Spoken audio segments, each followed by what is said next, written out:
Hello, I am Dr. Michell Herring, and I am here to speak to you today on the topic of anxiety. And just to briefly go over my biography once again, I am a master's trained social worker with over 30 years experience. I am a licensed independent social worker, and I have a PhD in human services, and I have provided the vast majority of my career outpatient mental health services, and I'm currently an adjunct professor with the Master of Social Work program with Tulane University and Simmons College.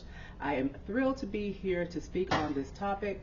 I can certainly say over a career of 30 years, I have dealt with many patients and clients that have dealt with anxiety, and I know that it is a very important issue that is very common, I would say, for all of us that we experience at some time in our lives. And so again, I'm glad to be here to talk on this topic in relation to chronic illness, specifically sickle cell anemia. Okay, so first of all, I want to just kind of give an outline of what I'll cover in this presentation. So again, the topic is anxiety, and I'll start off with the definition, a working definition. Again, this is something we all have heard of, we've all experienced, but I will provide us a working definition of anxiety. So what is anxiety? I'm going to talk about anxiety and illness because there certainly is a, let's say, next level possibly of anxiety when someone has a chronic illness such as sickle cell anemia. Signs of anxiety, we'll talk about some of the ways to know that we are experiencing anxiety or others might be experiencing anxiety. And then I'll ask the question, why am I anxious? Sometimes we're not quite sure. Sometimes it's just kind of a general feeling that we have, so we'll explore why you might feel anxious a bit in this presentation. And we cannot talk about anxiety without talking about coping skills.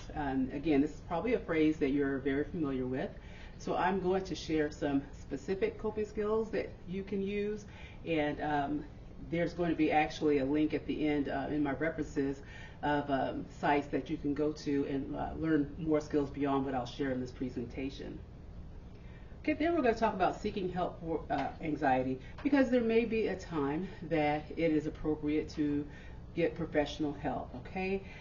Sometimes anxiety can be pretty severe and really interrupt in our day-to-day life. So at times that might be appropriate, and we'll talk about the referral process as well. And we will talk about self-care. Self-care is extremely important in managing our anxiety symptoms, and I'll go over a few specific things that you can do to take care of yourself as you manage anxiety symptoms. And I will wrap up with final thoughts. Okay. So I chose this graphic. I thought it was a great representation of anxiety and how it may be experienced. So what I liked about this is that anxiety usually doesn't travel alone. You see in this graphic that there are some words: temper, fear, depression, headache, loneliness, overwhelmed, withdrawal, frustration. So just a few. So there are very often many things that come along with our anxiety. So even though anxiety could be the identified issue that we have, there could be many other things that we also need to unpack that are impacting our day-to-day life. Okay, so we're going to move forward and talk about what is anxiety. Okay, so for this, I have a couple of definitions I'd like to share. Okay, first definition, anxiety is uneasiness or nervousness, usually over an impending or anticipated ill. So in other words, something is about to happen or something is coming up that makes you feel nervous or uneasy.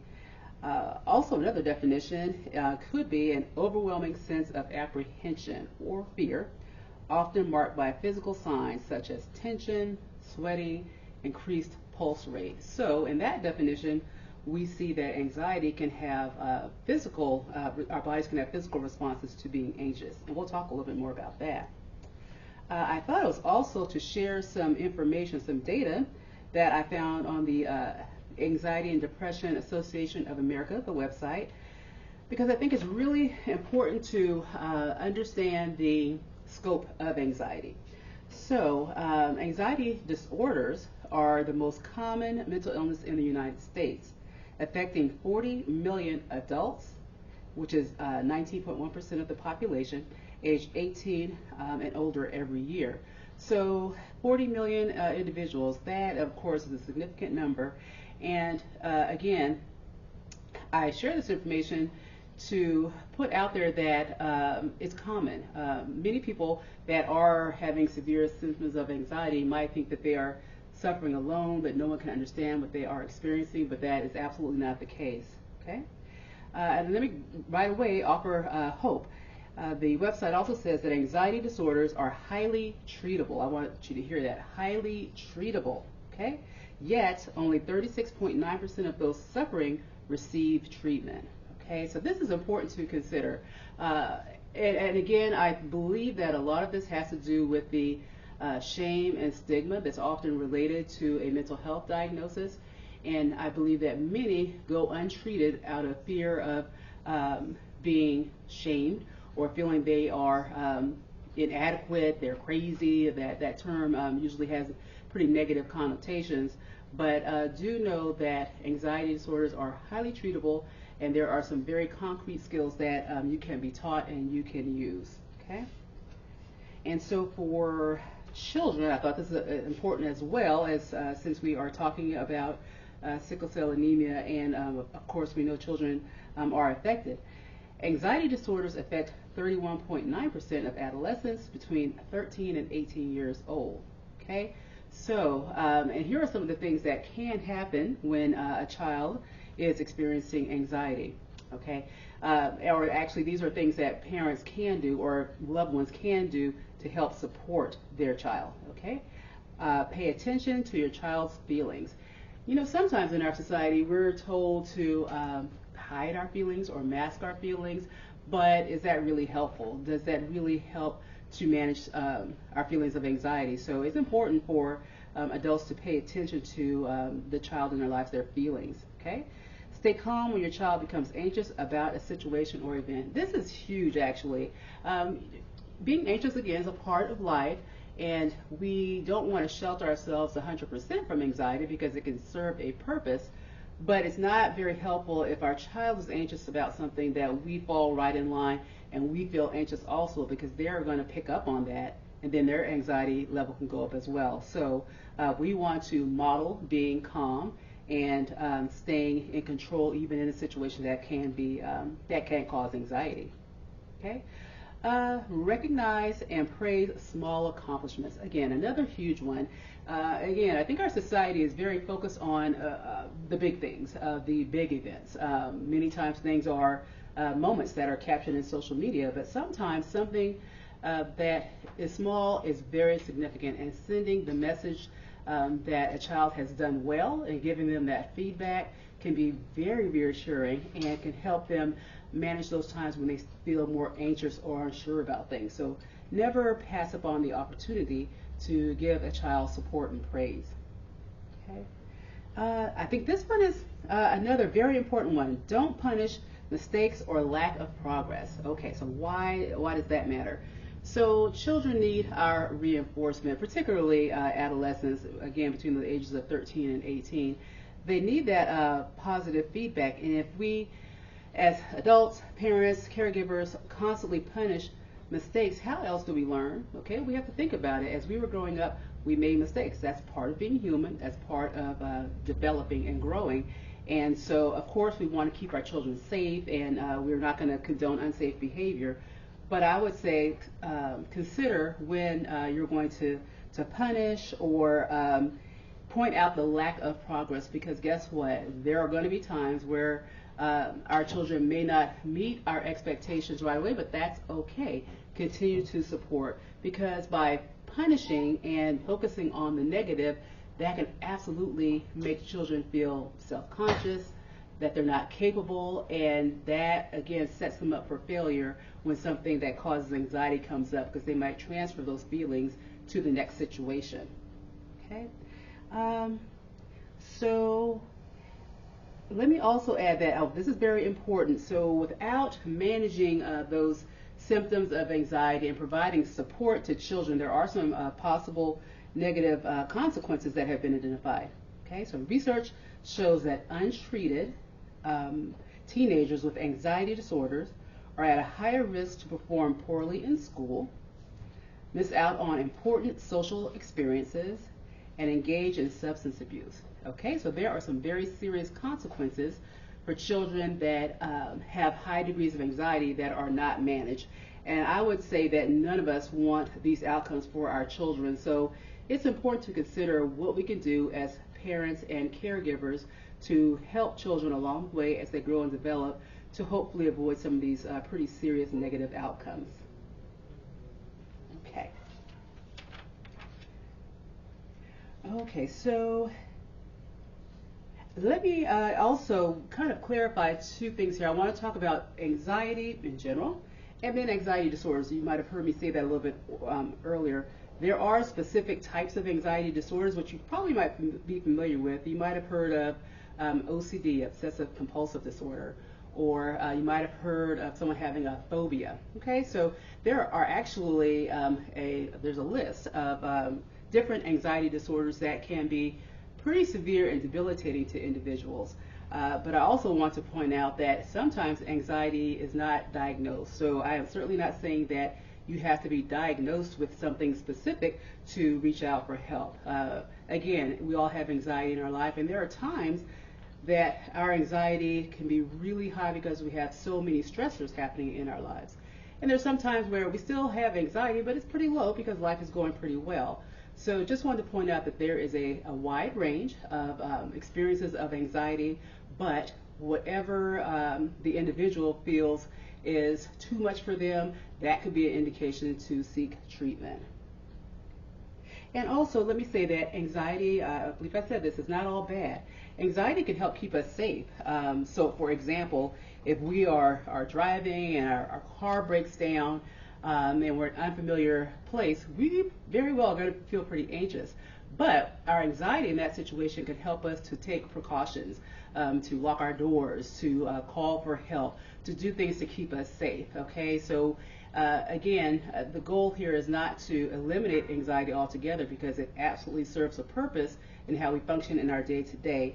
The key is when anxiety gets to the point where we are not able to function and we find that areas of our lives are being impacted. Maybe we're not wanting to go out, maybe we're not wanting to interact with our loved ones, etc. So there could be some very valid reasons where it'd be very important to seek treatment because our anxiety is just getting in the way of what we would like to accomplish on a day-to-day basis. Okay.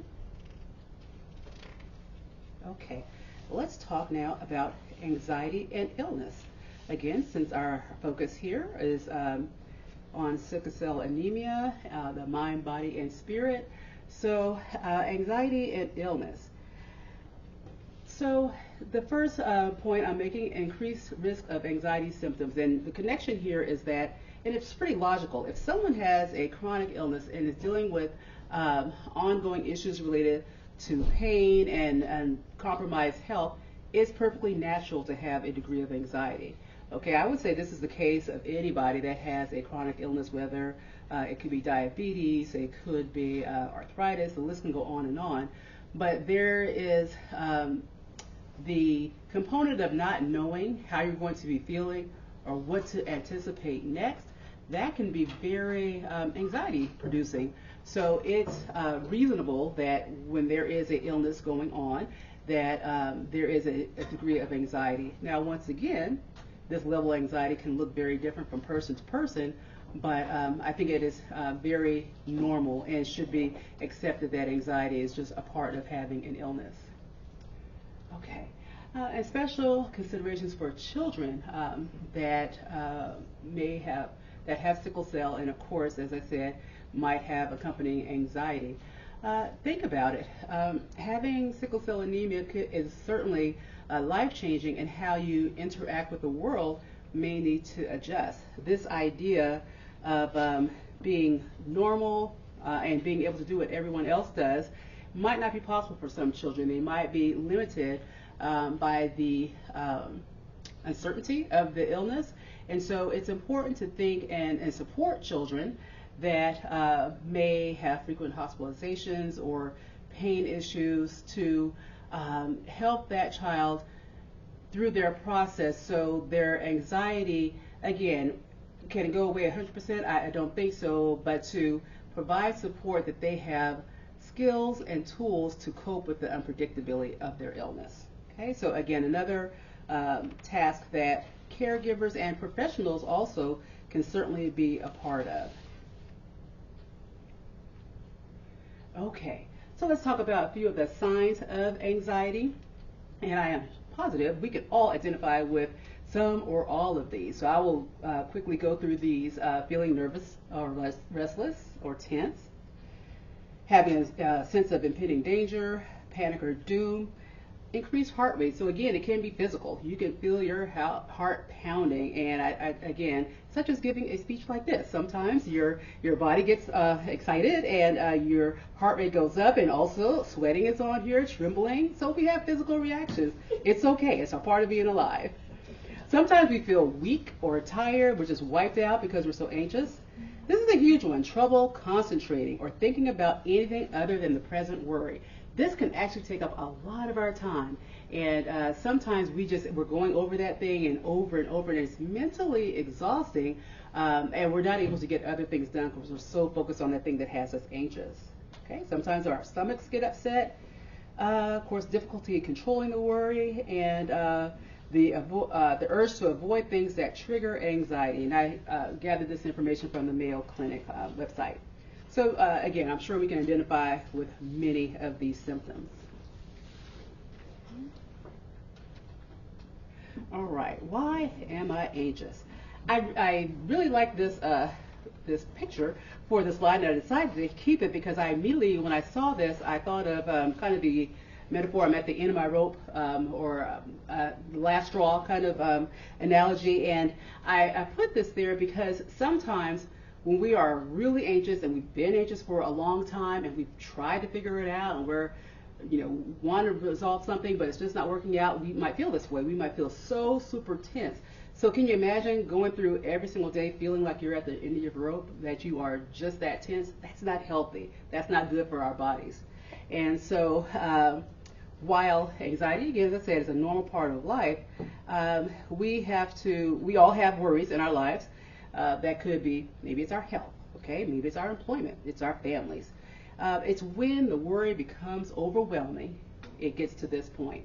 And so this is a very personal experience because it's not going to be the same for all of us, but we need to take the time to examine what are the things, or what is the thing that has me so stressed out that I feel like, oh, I don't know if I could take this much longer.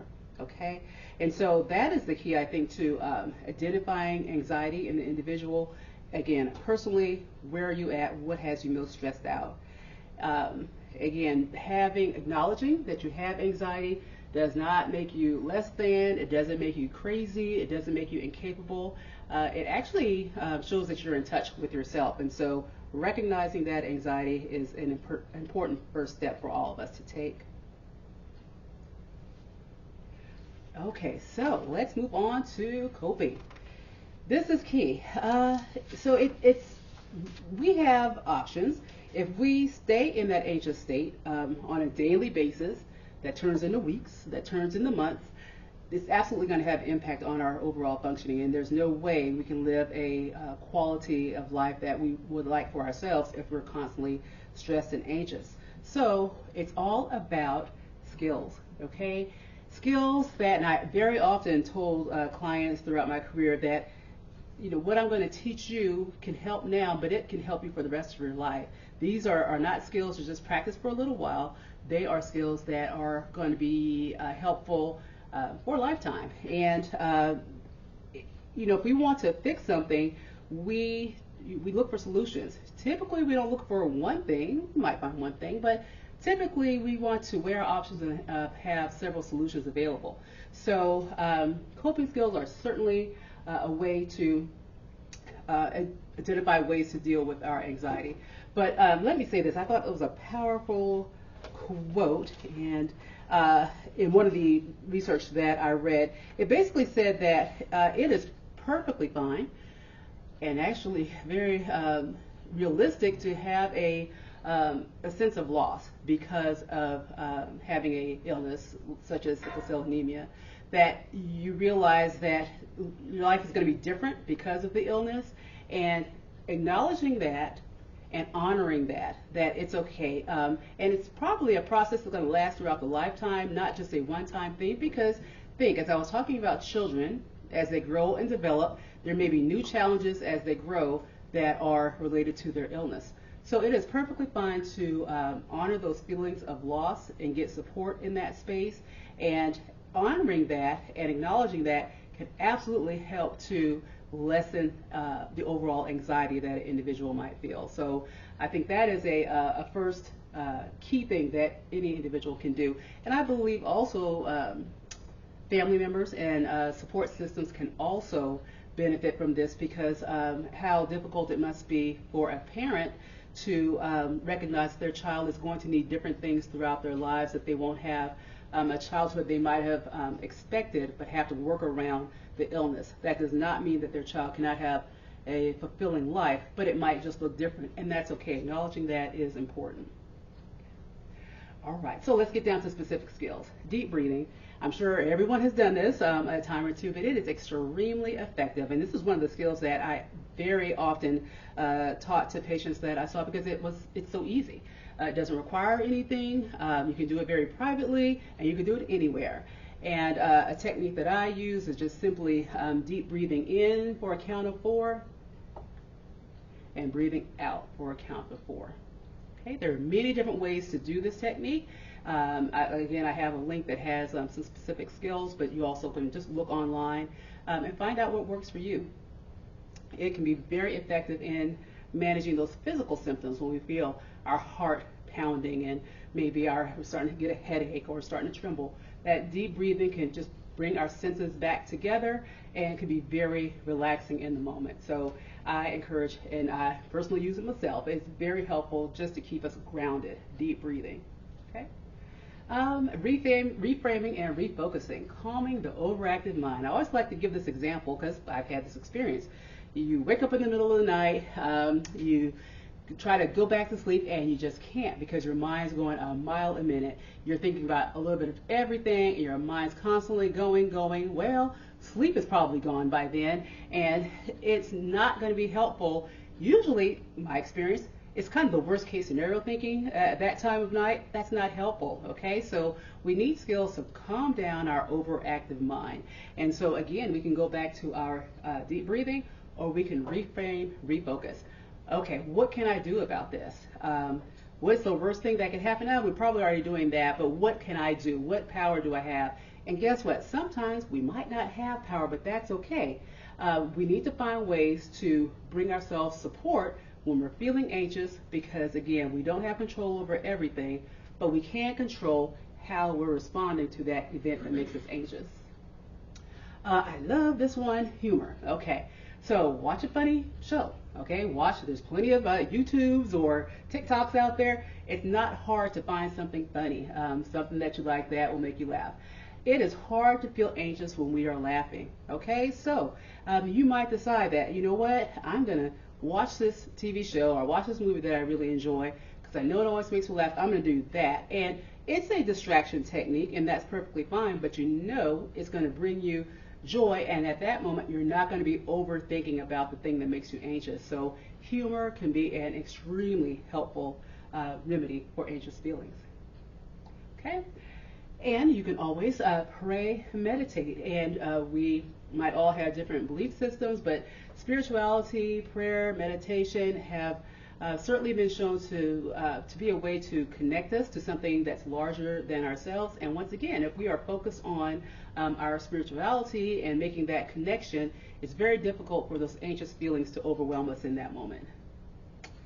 Okay, and last, and by no means is this an extensive list. There are plenty of other things that you can do, but this is what I'm sharing today. Last, therapy and medication. Okay, and I didn't put this last because it's the last resort, not at all.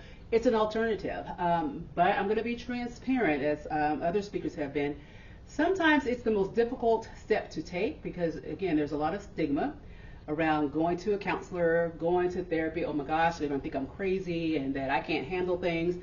And sometimes it's that internal self-talk that stops us from reaching out and getting help. Okay, so Therapy, in my experience in providing treatment, I always told patients that it's about you. What do you want to get out of it? What's important to you?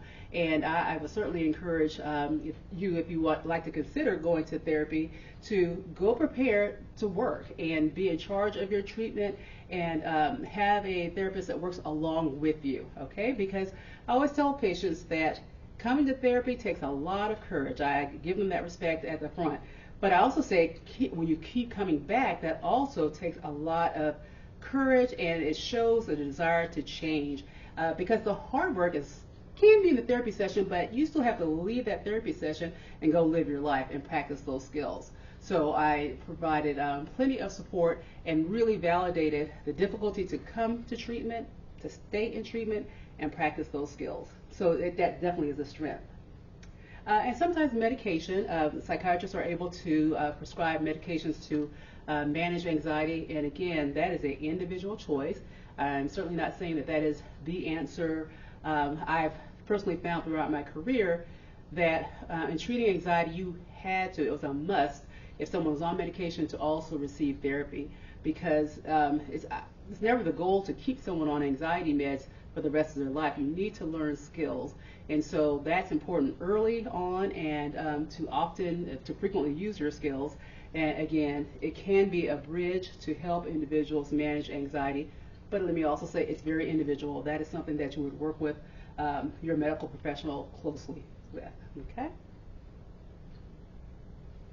All right, so moving on to how do we get to therapy, since I introduced that. So help is available, okay? So here's some indicators for a referral to counseling. Now for professionals, it could be that there are visible signs of anxiety. Let's say the patient with sickle cell or their caregiver, their loved one, their parent, it's just apparent in that setting, in that appointment, that there's some anxiety going on. It might be anxiety related to just kind of day-to-day life, managing the illness, whatever it might be. That might be a good time to have a conversation about getting support with that, okay? And again, it's perfectly normal to have a great deal of anxiety related to an illness, particularly if it's newly diagnosed and someone is still a family individual, is still learning a lot about the illness.